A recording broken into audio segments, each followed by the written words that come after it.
विधान परिषदेचे उपसभापती सचिन अहिरांच्या अध्यक्षतेखाली शिवसेनेच्या नगरसेवकांची बैठक संपन्न. पक्ष संघटन आणि इतर अनेक महत्त्वाच्या विषयांवर बैठकीमध्ये चर्चा. सचिन अहिर यांच्यावर मुंबईतल्या नगरसेवकांची जबाबदारी. पक्ष संघटना वाढवण्यासाठी आतापासूनच तयारी करा. राज ठाकरेंच्या पदाधिकाऱ्यांना बैठकीमध्ये सूचना. 2029ची निवडणूक डोळ्यासमोर ठेवून कामाला लागण्याचे निर्देश. मुंबईतल्या 14 विधानसभा मतदारसंघांसाठी पदाधिकाऱ्यांच्या नियुक्त्या. कर्जमाफीनंतर शेतकऱ्यांना थकबाकी नसल्याचं प्रमाणपत्रही दिलं जाणार. कोल्हापुरात मुख्यमंत्री देवेंद्र फडणवीसांची घोषणा. पालकमंत्री पदाबाबत देवाला माहिती. गिरीश महाजनांची प्रतिक्रिया. नाशिकच्या पालकमंत्री पदाबाबतच्या प्रश्नावर गिरीश महाजनांचं मिश्किल हास्य. 2 दिवसांमध्ये रायगडचा पालकमंत्री पदाचा तिढा सोडवा. भरत गोगावलेंची पालकमंत्रीपदी नियुक्ती करा. आमदार महेंद्र थोरवेंची मागणी. अनिकेत तटकरे बिनविरोध निवडून आले, मात्र त्यानंतरही गोगावलेंच्या पालकमंत्री पदाच्या नियुक्तीच्या दिरंगाईमुळे नाराज असल्याचं केलं स्पष्ट. उद्धव ठाकरे आदित्य ठाकरेंवर बोलल्यावर शिंदेच्या पक्षामध्ये मोठं पद मिळतं. किशोरी पेडणेकरांची टीका. आताच खासदार झालेल्या वाघमारे संसदेमध्ये ठाकरेंच्या नावानं घोषणा देतात. पेडणेकरांची टीका.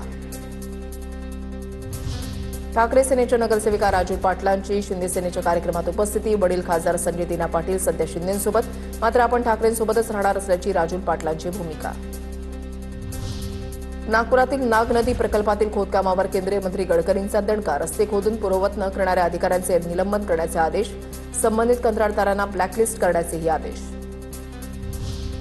अन्न सुरक्षा ही फाईल तपासण्या किंवा आकडेवारीसाठी नाही, प्रत्येक कारवाई ही आरोग्य सुरक्षित करण्यासाठी. एफडीए आयुक्त तुकाराम मुंढेंचं ट्विट.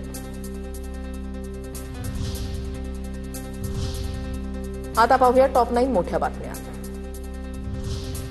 108 रुग्णवाहिकेसाठी 7 वेळा फोन, 2 तास प्रतीक्षा आणि अखेर 7 महिन्याच्या गर्भवतीसह बाळाचा झालेला दुर्दैवी मृत्यू हे अत्यंत संतापजनक. सामान्य माणसाच्या जीवाची शासकीय यंत्रणेला काहीच किंमत नाही का? इन्फ्रामॅन म्हणून मिळवणाऱ्यांना आरोग्य व्यवस्थेची ही वेशीवर टांगली गेलेली लक्तरं दिसत नाहीत का? राज्याची आरोग्य व्यवस्था व्हेंटिलेटरवर असताना सरकार गाढ झोपेत. रोहित पवारांचा संताप.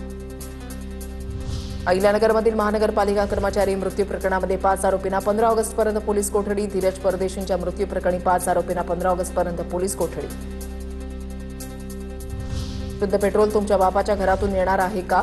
मध्य प्रदेशमधील भाजपा खासदार जनार्दन मिश्रा यांचं वादग्रस्त विधान. मिश्रांच्या विधानामुळे राजकारण तापण्याची शक्यता. भंडारा जिल्हा शासकीय वैद्यकीय महाविद्यालयाची इमारत व्हेंटिलेटरवर. रुग्णालयाची मुख्य इमारत जीर्ण आणि नादुरुस्त अवस्थेमध्ये. छत कोसळू नये यासाठी इमारतीला 360 लोखंडी खांबांचा आधार. राज्यामध्ये पवित्र पोर्टलवरून 30,209 शिक्षकांच्या भरतीला अखेर मुहूर्त. मात्र उमेदवारांना अर्ज करताना तांत्रिक अडचणी. वारंवार तांत्रिक अडचणी उद्भवल्यामुळे 13 ऑगस्टपर्यंत मुदतवाढ.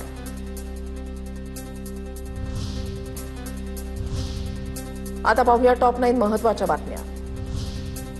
रक्षाबंधन आणि दहीहंडीच्या दिवशी शासनाकडून शासकीय सुट्टी जाहीर. 28 ऑगस्टला रक्षाबंधन आणि 5 सप्टेंबरला दहीहंडी उत्सव. त्या पार्श्वभूमीवर शासकीय सुट्टी जाहीर. बदनामीकारक पोस्ट करणाऱ्यांना कायदेशीर मार्गाने उत्तर देणार. अभिनेत्री अमृता खानविलकरांची सोशल मीडियावर पोस्ट. अफवा किंवा खोटी माहिती प्रसारित केल्यास किंवा शेअर केल्यास कायदेशीर कारवाई करणार.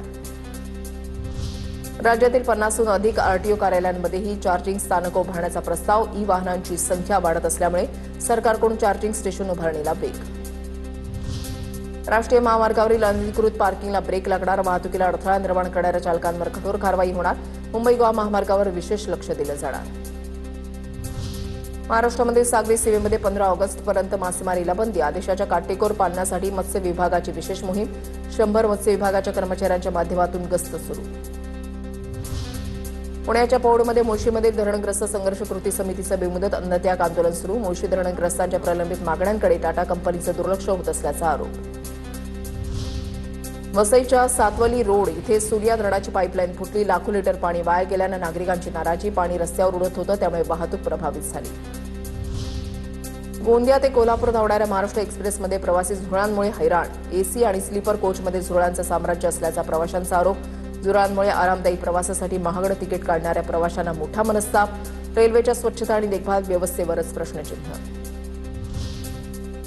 खासगी ई वाहनांसाठी चार्जिंग सुविधा खुली केल्यानं बेस्टच्या तिजोरीमध्ये भरभराट. बेस्टच्या तिजोरीमध्ये 8.5 कोटींचा महसूल. आणखी काही चार्जिंग स्टेशन उभारून अतिरिक्त महसूल निर्मिती केली जाणार.